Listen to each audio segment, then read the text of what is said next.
Welcome back sa PH Grind Recap.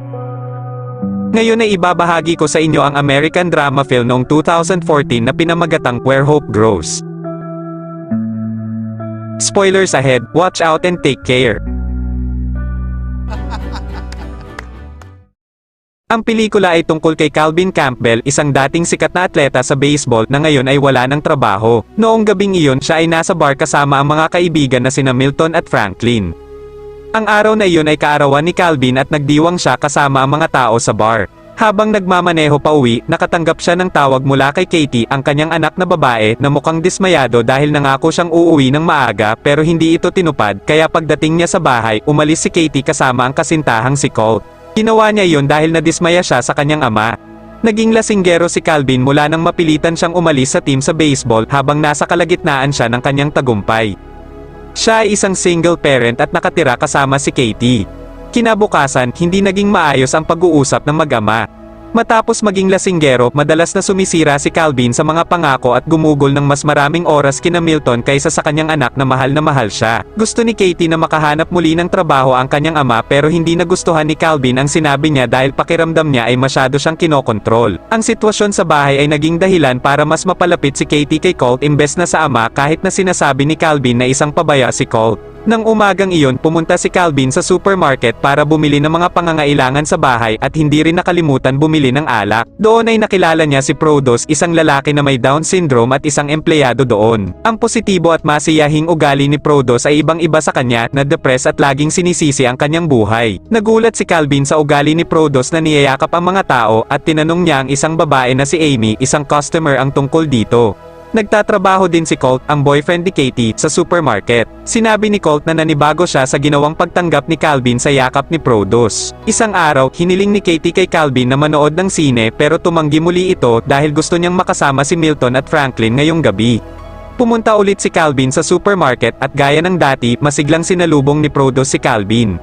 Sa oras na yun, nagtapat si Calvin kay Prodos at sinabing hindi maganda ang kalagayan niya ngayon. Pinayuhan siya ni Prodos na magsimula lagi sa isang ngiti dahil ang pusong masayahin ang pinakamahusay na gamot. Sinabi ni Calvin na matalino si Prodos at nang marinig ito, ipinakita ni Prodos ang kakayahan niyang matandaan ang lahat ng label codes ng lahat ng prutas at gulay sa supermarket. Sa huli ay niyakap niya ulit si Calvin. Pinuna ni Dexter, ang manager doon, ang tungkol sa pagyakap ni Prodos sa mga tao pero hindi ito pinansin ni Calvin. Isang hapon, binisita ni Calvin si Franklin. Si Franklin ay talentadong musikero pero dahil walang gaanong bisita ang bar kung saan siya nagtatrabaho at bihirang makakuha ng mga tip, si Franklin ay nagtatrabaho din bilang janitor dito para sa dagdag na pera. Noong araw na iyon ay pumunta si Franklin kay Milton para manghiram ng pera dahil hindi siya nakabayad ng renta at pinalayas siya sa bahay. Pero inalok ni Milton si Franklin na manatili sa kanyang bahay dahil marami naman siyang silid. Ang asawa ni Milton na si Susan ay naghanda ng silid para kay Franklin para doon siya manatili pero tila isa itong masamang desisyon dahil matapos ang ilang araw, naging malapit si Franklin kay Susan at pati na rin ang kanyang mga anak na ikinainggit ni Milton.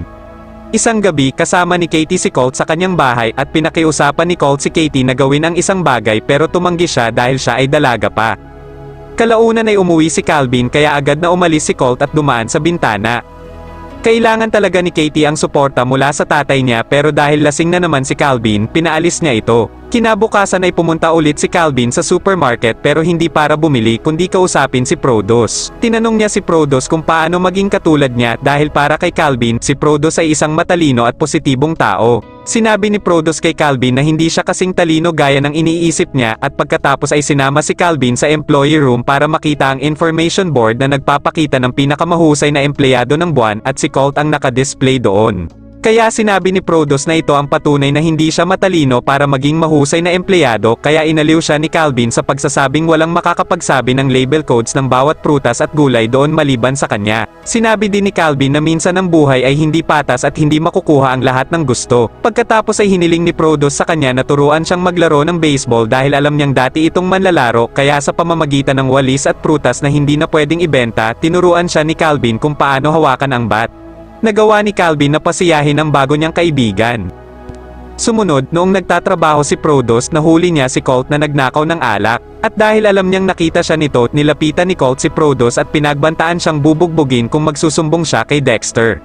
Isang hapon, nang matapos si Prodos sa kanyang shift, dinala siya ni Calvin sa isang lugar para mag-practice ng baseball para maranasan niya ang tunay na laro. Habang pinapakita ni Prodos ang kanyang husay, isang lalaki ang nagpakita at nakilala si Calvin. Siya ay si Steve, isang assistant manager sa baseball club na Louisville Bats. Dahil alam niyang si Calvin ay isang dating mahusay na manlalaro, sinabi niya na ang kanyang club ay naghahanap ng bagong manager na kayang matugunan ang posisyon. Tumanggi si Calvin dahil matagal na siyang hindi naglalaro, pero sinabi ni Steve na kung interesado siya, pwede siyang sumali sa interview at kung matanggap, baka makakuha siya ng desenteng sweldo. Nang marinig iyon, nagbago ang isip ni Calvin, kaya naghanda ng appointment si Steve para kay Calvin sa interview. Kinagabihan, sinabi ito ni Calvin kina Milton at Franklin. Sinabi ni Calvin na nakakuha siya ng alok para sa interview sa isang baseball club dahil nasiyahan siya sa isang taong may Down syndrome, pero hindi iyon pinakinggan ng mga kaibigan at mas interesado kung pwede niya silang bilhan ng isa pang baso ng beer. Kinagabihan, noong lumabas si Colt kasama si Katie, nakita niya si Prodos na mag-isa sa kalsada. Sinadyang binunggo niya si Prodos dahilan para matumba ito. Nalaman na noong araw na yun si Colt ay pinaalis dahil sinumbong ni Prodos kay Dexter ang ginawang pagnanakaw niya. Naiinis si Colt kay Prodos pero sinabihan siya ni Katie na iwanan na niya ito. Pagkatapos naghihintay si Prodos sa harap ng bahay ni Calvin. Kakauwi lang ni Calvin matapos makipag-inuman sa mga kaibigan. Sinabi ni Prodos na gusto niyang regaluhan si Calvin ng pakwan pero dahil gusto na ni Calvin na matulog, sinabihan niya si Prodos na magkita ulit bukas. Pagkaalis ni Prodos, na malayan ni Calvin na naiwan nito ang kanyang Biblia. Kinabukasan, pumunta si Prodos sa bahay ni Calvin at binigyan si Katie ng bulaklak. Bumisita siya para kunin ang Bible niya na naiwan kagabi. Noong araw na iyon, pupunta siya sa simbahan at pinilit si Calvin na sumama pero sinabi nito na nangako siyang maglalaro ng golf kasama si Milton, pero sinabi ni Prodos na kung magbabike siya ay malilate ito kaya hinatid siya ni Calvin. Pagdating sa harap ng simbahan, pinilit siya ulit ni Prodos na sumama pero tumanggi pa rin siya. Kaya sinabi na lang ni Prodos na ipagpe-pray na lang niya si Calvin para sa interview. Pagkatapos magkasama sina Milton at Calvin na naglaro ng golf. Napag-usapan nila ang pagsasama nila ni Prodos. Pabirong sinabi ni Milton na baka magamit niya si Prodos sa pag-advertise at maaaring tumaas ang kanilang sales dahil kakaiba si Prodos. Na-offend si Calvin sa sinabi nito na si Prodos ay may kapansanan at sinabing ang tamang salita para dito ay Down syndrome. Patuloy na ipinagtanggol ni Calvin si Prodos na nagpalawak sa pag-uusap hanggang sa puntong dinala ni Milton ang problema ni Calvin nang siya ay patalsikin sa kanyang baseball team. Nagalit si Calvin at sinuntok si Milton sa mukha. Matapos magsimba, nakita ni Prodos ang sasakyan ni Calvin sa ibaba ng tulay. Nadatnan niyang lasing si Calvin habang umaakyat sa mga bakal. Na-stress si Calvin matapos sirain ang pagkakaibigan nila ni Milton at matapos maalala ang mga kabiguan niya sa nakaraan na patuloy na gumugulo sa kanya. Sinabi ni Prodos na hindi niya gusto si Calvin kapag siya ay lasing. Tugon naman ni Calvin na ayaw na niyang makipagkaibigan sa kanya at pinaalis na si Prodos dahil a-attend pa siya ng interview sa stadium. Bigla namang nabitawan ni Calvin ang susi ng kotse at agad naman itong kinuha ni Prodos at lumayo. Ayaw niyang magmaneho si Calvin ng sasakyan habang lasing. Kaya kinailangan ni Calvin na maglakad papunta sa Louisville Stadium pero nakitang wala ng tao doon.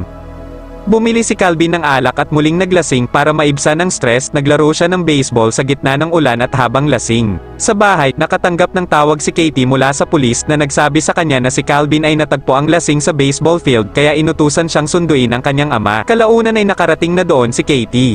Nagalit siya kay Calvin dahil pinahiya siya nito ngayong gabi at para sa kanya ay hindi nagpakaama si Calvin. Kinabukasan, nagising si Calvin at humingi ng tawad kay Katie pero sumuko na si Katie at piniling manahimik. Paglabas ay nakita niya ang susi ng kanyang sasakyan na ibinalik ni Prodos kaya agad na pumunta si Calvin sa supermarket para makipagkita kay Prodos. Nagpasalamat si Calvin dahil tama naman ang sinabi nito na hindi dapat siya pumunta sa interview ng lasing. Niyakap ni Calvin si Prodos para magpasalamat ulit. Isang gabi, pumunta si Calvin sa support group para sa mga alcoholic. Nakita niya doon si Amy, na customer din sa supermarket at nalaman na lasinggero din siya at kasama sa support group. Sa pagpunta doon, umasa si Calvin na matanggal ang kanyang pagkalulong sa alak pero nang nasa bahay, napagtanto niyang hindi ito ganon kadali. Kumuha pa siya ng basurahan para itapon ang mga bote pero nagtangka siyang uminom hanggang sa makita niya ang kwarto ni Katie at sa wakas napagdesisyonan niyang magbago para sa anak. Kaya ngayon, binasag niya ang lahat ng bote para hindi na niya ito maibalik. Kinaumagahan, ibang-iba ang umaga at araw na iyon para sa kanya. Isang gabi sa parking lot ng supermarket, nakipagtalo si Katie kay Colt at nalaman na tanging katawan niya lang ang gusto ni Colt sa kanya at hindi pagmamahal. Nang marinig ito, agad na umalis si Katie. Tinawagan niya si Calvin para humingi ng sundo. Habang naghihintay sa kanyang ama, lumabas si Prodos mula sa supermarket para maglabas ng basura. Pagkatapos ay pinahiram niya ang jacket niya kay Katie dahil nilalamig ito. Biglang bumalik si Colt para humingi ng tawad sa sinabi niya kay Katie kanina. Maya-maya lang ay dumating si Calvin at pinaalis si Colt at nagpasya si Katie na wakasan ang kanyang relasyon kay Colt. Nagpasalamat si Calvin kay Prodos sa pagprotekta sa kanyang anak at nag-alok din si Katie ng kaya nilang gawin para masuklian ang kabaitan niya, kaya hiniling ni Prodos na sumama silang dalawa sa church. Para mapabuti ang kanilang pagkakaibigan, pumunta si Calvin kay Milton sa golf course at humingi ng tawad sa nangyari.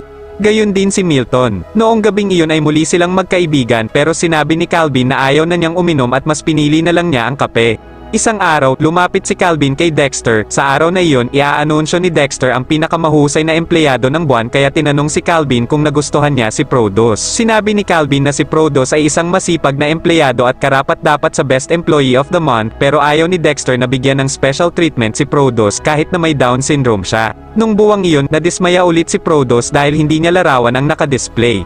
Sumunod naman si Calvin para aliwin si Prodos. Niyaya niya itong sumama sa amusement park. Nagsaya sila hanggang gabi. Nakita din nila si Milton doon. Natukso si Calvin na uminom ng beer na dala ni Milton, pero para damayan si Calvin na pilit na humihinto sa pag-inom, ay tinapon din ni Milton ang kanilang inumin. Dumating din si Amy dahil tinawagan siya ni Prodos.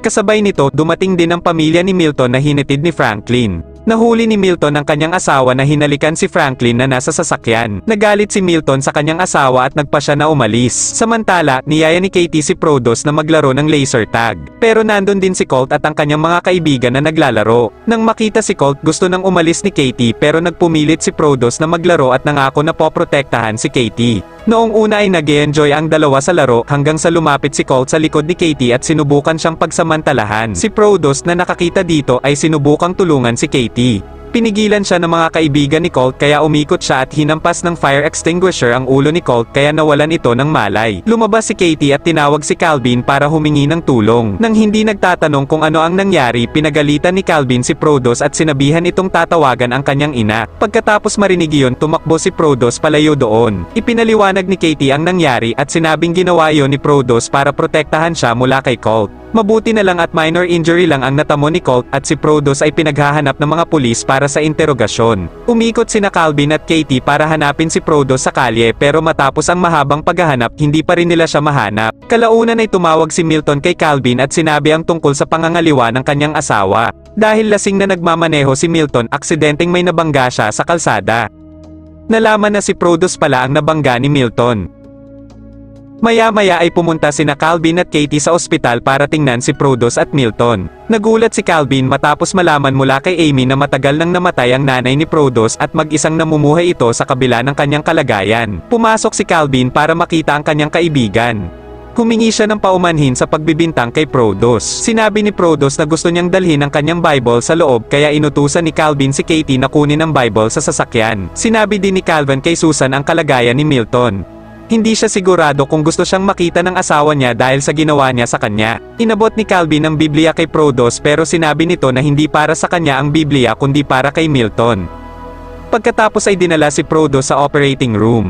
Sinamahan ni Calvin si Milton at inabot ang Biblia sa kanya. Sinabi ni Milton na noong maliit pa siya ay binabasahan siya ng kanyang ina ng Biblia. Sinabi ni Calvin kay Susan na pumasok at basahin ng Bible kay Milton na naghihingalo bago tuluyang dinala sa operating room. Sabay na inoperahan sina Milton at Prodos. Nasa loob ang dalawa niyang matalik na kaibigan, kaya nag-aalala at nalulungkot si Calvin, kaya sinamahan ni Katie ang kanyang ama at sinabing ipinagdarasal din nito ang kaligtasan ng dalawa. Samantala, sa operating room, nabigo ang mga surgeon na mailigtas ang buhay ng kanyang kaibigan at namatay ito sa gabing iyon. Di nagtagal ay idinaos ang libing, nandoon din ang lahat ng kaanak ng namatay. Sinabi ng pastor na ang buhay ay maikli, sa makatuwid, ang isang tao ay dapat mamuhay ng may lakas ng loob. Ang sinabi ng pastor ay nagpaunawa kay Calvin sa isang bagay. Noong nasa kotse sila, sinubukan niyang tawagan si Steve para magtanong tungkol sa pagkakataong maging manager sa baseball club. Sa wakas, tinanggap si Calvin Campbell bilang bagong manager ng Louisville Bats. Ang kanyang presensya roon ay sinalubong ng mga tagahanga. Inialay niya ang kanyang unang pitch sa isang matalik na kaibigan na namatay na si Milton. Pinatawag ni Calvin si Prodos na Bat Boy of the Month sa stadium para ihatid ang bola sa kanya. Nakaligtas pala si Prodos sa aksidente at nanatiling matalik na kaibigan ni Calvin. Maraming salamat sa panonood at kung nagustuhan mo ang movie recap na ito, huwag kalimutang mag-subscribe para sa mga susunod pa na video.